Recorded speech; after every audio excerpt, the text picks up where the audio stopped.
নৈহাটির দিকে আমাদের চোখ রাখতে হচ্ছে। নৈহাটিতে আপনারা জানেন যে তৃণমূল কর্মীর মৃত্যু, আর সেই তৃণমূল কর্মীর মৃত্যুর ঘটনা দুদিন পর একজনকে গ্রেফতার করা হয়েছে। ধৃত ব্যক্তির নাম অক্ষয় গণ। জিজ্ঞাসাবাদের পর গ্রেফতার করা হয়েছে এই অক্ষয় গণকে। সিপি বদলের পরেই একজনকে গ্রেফতার করা হলো। শুক্রবারের ঘটনা আমরা দেখেছি, এবং নৈহাটিতে ইট দিয়ে মাথা থেতলে খুন করার যে নৃশংস ছবি, সেই ছবিও সামনে এসেছে। এই সেই সিসিটিভি ফুটেজ যেটা আপনারা দেখতে পাচ্ছেন। এই ঘটনার পরেই শুক্রবার এই ঘটনা ঘটার পর শনিবার দিনই সিপি বদল করা হয়, এবং আমরা দেখেছিলাম আলোক রাজুরিয়ার জায়গায় নতুন সিপি আসেন, এবং তারপরেই শনিবার দিন গ্রেফতার করা হলো একজনকে। টানা জিজ্ঞাসাবাদ করার পর অক্ষয় গণকে গ্রেফতার করা হয়েছে বলে জানা যাচ্ছে। নতুন সিপি আলোক রাজুরিয়াকে সরিয়ে নতুন সিপি অজয় ঠাকুর তিনি দায়িত্ব নেওয়ার পরেই প্রথম গ্রেফতার। শুক্রবার দিন নৈহাটিতে তৃণমূল কর্মী খুনের ঘটনায় গ্রেফতার এক। ঘটনা দুদিনের মাথায় গ্রেফতার করা হলো একজনকে। নতুন সিপি গতকালই যে খবর আপনাদেরকে আমরা জানিয়েছিলাম যে সিপি বদল, এবং তারপরে এই গ্রেফতারিটা অত্যন্ত গুরুত্বপূর্ণ, কারণ গতকাল অবধি 4 জনকে আটক করে জিজ্ঞাসাবাদ চালানো হচ্ছিল, এবং তারপরে এই গ্রেফতারি। সেক্ষেত্রে এই যে ব্যক্তি যাকে গ্রেফতার করা হয়েছে সেই পুরো ঘটনার সঙ্গে সরাসরি যুক্ত কিনা সেই সব বিষয়গুলো এখনো স্পষ্ট হওয়া যায়নি। সেসব বিষয়গুলো খতিয়ে দেখছেন তদন্তকারী অফিসাররা। একই সঙ্গে সিসিটিভি ফুটেজে সেখানে 3 জনকে দেখা গিয়েছিল, সেই 3 জনের খোঁজেও হুন্নে তদন্তকারী অফিসাররা। শুক্রবার যে ঘটনা ঘটে একেবারে প্রকাশ্যে দিনে দুপুরে যে ছবি সিসিটিভি বন্দী হয়েছে, সেখানে যেমনটা দেখা যাচ্ছে যে একেবারে গুলি করে তারা এবং তারপরে থেতলে খুন করা হয় তৃণমূল কর্মীকে, এবং তারপরে গ্রেফতার করা হয় এই একজনকে। এখনো অবধি দুদিনের মাথায় গ্রেফতার করা হলো একজনকে। আটক করা হয়েছিল 4 জনকে, তাদেরকে জিজ্ঞাসাবাদের পরে এই গ্রেফতারি বলেই জানা যাচ্ছে। এ বিষয়ে আরো তথ্য নেব, তার আগে আরো একবার আপনাদেরকে জানিয়ে রাখি যে তৃণমূল কর্মী খুনের ঘটনায় গ্রেফতার করা হলো একজনকে। বরুণ সেনগুপ্ত রয়েছেন আমাদের সঙ্গে টেলিফোনের প্রতিনিধি। বরুণ, অত্যন্ত গুরুত্বপূর্ণ, কারণ দুদিনের মাথায় গ্রেফতার করা হয়েছে একজনকে। এই ব্যক্তি যাকে গ্রেফতার করা হয়েছে সে কি সিসিটিভিতে যে 3 জনকে আমরা দেখতে পাচ্ছি তাদের মধ্যে কি একজন? সে বিষয়ে কি পুলিশ সূত্রে কিছু জানতে পারছো? দেখো, এখনো পর্যন্ত যেটুকু জানা যাচ্ছে যে কজন ওখানে ছিল, অর্থাৎ ঘটনাস্থলে যে তখন তাকে মারা হচ্ছিল যে কজন ছিল তাদের মধ্যে কিন্তু এই ব্যক্তি ছিল না, এমনটাই কিন্তু এখনো পর্যন্ত জানা যাচ্ছে। এর নাম অক্ষয় গণ। এই যেটুকু পুলিশের অনুমান যে এই ব্যক্তির সঙ্গে যে যারা ওখানে ওই কর্মকাণ্ড ঘটিয়েছে সেইখানে কিন্তু এদের সঙ্গে পরিচিত বা এদের চেনে বা এরা কোথায় আছে তা জানে, সেটা জিজ্ঞাসাবাদ করার জন্যই মূলত কিন্তু তাকে গ্রেপ্তার করা হয়েছে, এবং তাকে বারংবার দফায় দফায় কালকে সারা রাত জিজ্ঞাসাবাদ করা হয়েছে। আজকে এখনো পর্যন্ত জিজ্ঞাসাবাদ করা চলছে।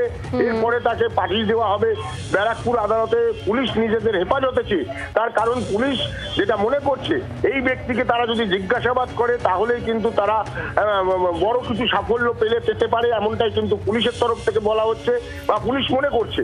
পাশাপাশি বলে রাখি, এই যে ঘটনা, অর্থাৎ এই ঘটনার প্রায় 3 দিন পার হয়ে যাওয়ার পরেও একজনকে গ্রেপ্তার করলো পুলিশ আজকে, এবং যারা এই খুনের ঘটনার সঙ্গে যুক্ত তারা কিন্তু প্রত্যেকেই পরিচিত বা প্রত্যেকেই এই গৌরীপুর অঞ্চলের বাসিন্দা, এবং তারা কিন্তু যে সিসিটিভির ফুটেজ পুলিশের কাছে আছে বা আমাদের হাতেও যে সিসিটিভি ফুটেজ আছে সেখান থেকে যাদের চিহ্নিতকরণ পুলিশ করেছে তারা কিন্তু প্রত্যেকে এই গৌরীপুর অঞ্চলেরই বাসিন্দা এবং এই এলাকায় থাকে। তারা এখান থেকে কোথায় গেল এবং কোথায় যেতে পারে এই সমস্তটাই কিন্তু খোঁজ খবর নিচ্ছে পুলিশ, এবং টানা তাদের চাইছে যে এই অক্ষয়গণকে তারা হেফাজতে নিয়ে তারা জিজ্ঞাসাবাদ করে আরো কিছু তথ্য বা কোথায় যেতে পারে, কোন জায়গায় থাকতে পারে, সেই সমস্ত তথ্য এর থেকে জানা যেতে পারে, এমনটাই কিন্তু পুলিশের ধারণা। বরুণ, সিপি বদল এবং তারপরে এই গ্রেফতারি, যেটা অত্যন্ত গুরুত্বপূর্ণ। একেবারেই দেখো, গতকালই কিন্তু আমরা দেখেছি যে রাত্রিবেলায় সিপি পদে দায়িত্ব নিয়ে, কমিশনার পদে দায়িত্ব নিয়েই কিন্তু অজয় ঠাকুর তিনি কিন্তু একেবারে সোজা চলে আসেন নৈহাটি থানায়।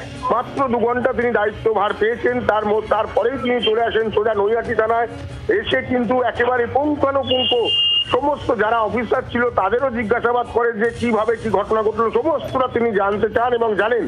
এরপরেই কিন্তু এই অক্ষয়গণকে তার আগেই কিন্তু আটক করে জিজ্ঞাসাবাদ করা হচ্ছিল, তারপরেই সিপি তাকে জিজ্ঞাসাবাদ করে এবং পরবর্তীকালে আজকে তাকে গ্রেপ্তার করা হয়। যেটুকু এখনো পর্যন্ত ধারণা চারজনকে আটক করে জিজ্ঞাসাবাদ করা হচ্ছিল তাদের মধ্যেই একজন এই অক্ষয়গণ। না, একদমই না। যে চারজনকে প্রথম অবস্থায় জিজ্ঞাসাবাদ করা হচ্ছিল সেই চারজনকে কিন্তু ছেড়ে দেওয়া হয়েছে। এই অক্ষয়গণকে কালকে নতুন করে আটক করা হয়েছে এবং তাকে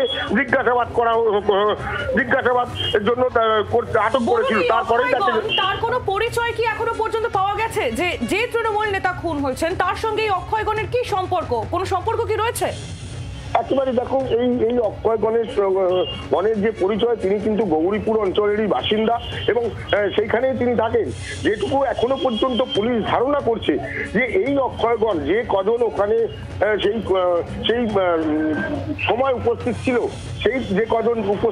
সেই কজনে যে কোথায় আছে বা কি ঠিকানা তা বা তাদের সঙ্গে কি থাকতে পারে বা কি কোথায় যেতে পারে, এটা অক্ষয়গণ জানে, এমনটাই কিন্তু পুলিশের অনুমান। এবং সেই জন্যই কিন্তু অক্ষয়গণকে আবারও পুলিশে হেফাজতে চাইছে এবং তাদের কিন্তু আরো জিজ্ঞাসাবাদ করার পর তারা কিন্তু কোনো একটা লিড, অর্থাৎ যে কজন মেরেছে সেই কর্মকাণ্ডের সঙ্গে যুক্ত ছিল সেই ঠিকানা পেতে পারে, এমনটাই মনে করছে পুলিশ। বলুন, এই যে অক্ষয়গণ, তার কোনো কি রাজনৈতিক পরিচয় রয়েছে এখনো অব্দি? সে বিষয়ে কিছু কি জানা যাচ্ছে? কারণ আমরা দেখেছি যে এই ঘটনার পর একেবারে রাজনৈতিক তরজা তুঙ্গে। তৃণমূল কংগ্রেস বলছে যে বিজেপি বা অর্জুন সিং এর দিকে অভিযোগ, পাল্টা অর্জুন সিং বলছেন না একেবারে এটা দলীয় কোন্দল তৃণমূল কংগ্রেস। একটা অভিযোগ পাল্টা অভিযোগের পালা আমরা দেখছি শুক্রবারের পর থেকে আবারও। সেক্ষেত্রে এই অক্ষয়গণ যাকে গ্রেফতার করা হয়েছে সে কি কোনো দলের সঙ্গে যুক্ত? কোনো কি আভাস পাচ্ছ? দেখো, এখনো পর্যন্ত কিন্তু কোন দলের সঙ্গে এই অক্ষয়গণ যুক্ত এখনো পর্যন্ত কিন্তু জানা যায়নি। কিন্তু যেটুকু জানা যাচ্ছে ইনি কোনো দলের সঙ্গে বা পলিটিক্সের সঙ্গে তিনি কিন্তু যুক্ত ছিলেন না এখনো পর্যন্ত, যেটুকু জানা যাচ্ছে। তবে ওই অঞ্চলের যে বাসিন্দা এটুকু কিন্তু পুলিশ শিওর করছে। পুলিশ বলেছে যে ইনি কিন্তু একদম ওই গৌরীপুর অঞ্চলেরই বাসিন্দা এবং তিনি কোনো দল বা কোনো পলিটিক্যাল পার্টির সঙ্গে যুক্ত এমনটা কিন্তু এখনো পর্যন্ত জানা যাচ্ছে না। বরং তুমি এর আগে যখন তোমার সঙ্গে কথা হচ্ছিল তখন তুমি জানিয়েছিলে যে অক্ষয়গণ সে ব্যবসায়ী, তার একটা ছোটখাটো ব্যবসা রয়েছে। তবে কি ব্যবসায়িক শত্রুতার কারণেও এই ঘটনা ঘটতে পারে? সেই সম্ভাবনা কি একেবারেই উড়িয়ে দেওয়া যাচ্ছে?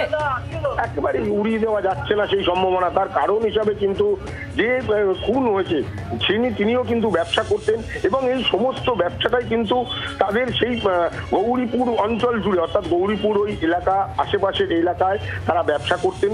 কেউ ছোটখাটো ব্যবসা, কেউ বড় ব্যবসা। ওই অঞ্চলের মূল যে ব্যবসা বিভিন্ন জায়গায় কিন্তু সেই ব্যবসাই করতেন এবং এই ব্যবসায়ী কারণেই হতে পারে খুন, এটা কিন্তু অনেকেই এখনো পর্যন্ত ধারণা করছেন। পুলিশের প্রাথমিক অনুমান, কারণ পুলিশ প্রথম যখন প্রাক্তন সিপি অলোক রাজোরিয়া তিনিও কিন্তু বলেছিলেন দু দলের মধ্যে সংঘর্ষ, এর সঙ্গে কোনো রাজনৈতিক কোনো সম্পর্ক নেই। যদিও তৃণমূলের তরফ থেকে দাবি করা হয়েছিল বা তৃণমূলের তরফ থেকে আজও দাবি করা হচ্ছে যে খুন হয়েছে সন্তোষ যাদব, তিনি কিন্তু একনিষ্ঠ তৃণমূল কর্মী এবং বিজেপি দুষ্কৃতীরাই অর্জুন সিং এর দুষ্কৃতীরাই কিন্তু এই ঘটনা ঘটিয়েছে, এমনটা কিন্তু তৃণমূলের তরফ থেকে বলা হচ্ছে।